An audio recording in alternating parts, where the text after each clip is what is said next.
আলাইকুম। Hello guys, আপনারা সবাই কেমন আছেন? আলহামদুলিল্লাহ ভালো। আপনাদের মাঝে একটা বিষয় শেয়ার করার জন্য আবার ভিডিওতে আসলাম। আসলে মদিনা থেকে আমরা চলে যাচ্ছি, বাসের অপেক্ষায় আছি আলহামদুলিল্লাহ। মক্কা মদিনা সফরে অনেক একটা বড় একটা জার্নি ছিল, অনেক একটা বড় সফর ছিল, কিন্তু বাট পৃথিবীতে মানুষ বেইমানি করবে, কিন্তু আল্লাহ বেইমানি কখনোই করতো না। পৃথিবীতে মানুষই বেইমানি করবে, আল্লাহ কখনো বেইমানি করতো না। আল্লাহর ঘরে আলে কখনো বেইমানি করতো না। আমার আকামা টোটাল 2.5 মাস এক্সপায়ার।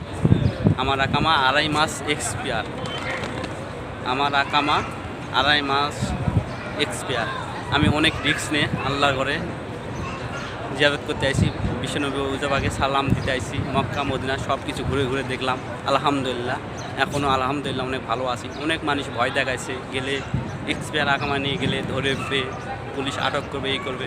আমি একটা কথাই বলেছিলাম তাদেরকে, আল্লাহর ঘর জিয়ারত করতে যাচ্ছি, বেইমানি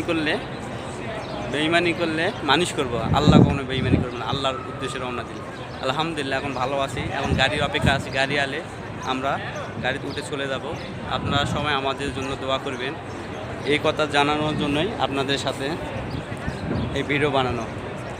কত ভাই আমাদের ভয় দেখাইছে, মক্কা মদিনা যাইও না, আকামা এক্সপায়ার, গেলে ধরে নেবে, পুলিশ আটক করবে, এই করবে। আলহামদুলিল্লাহ পৃথিবীতে মানুষই বেইমানি করবে, কিন্তু আল্লাহ কখনো বেইমানি করে না, এটা তার প্রমাণ আলহামদুলিল্লাহ। এখন বাসের অপেক্ষা আছে, বাসে উঠে চলে যাব। আপনারা সবাই আমাদের জন্য দোয়া করবেন, আমরা যেন ভালো বুঝতে পারি।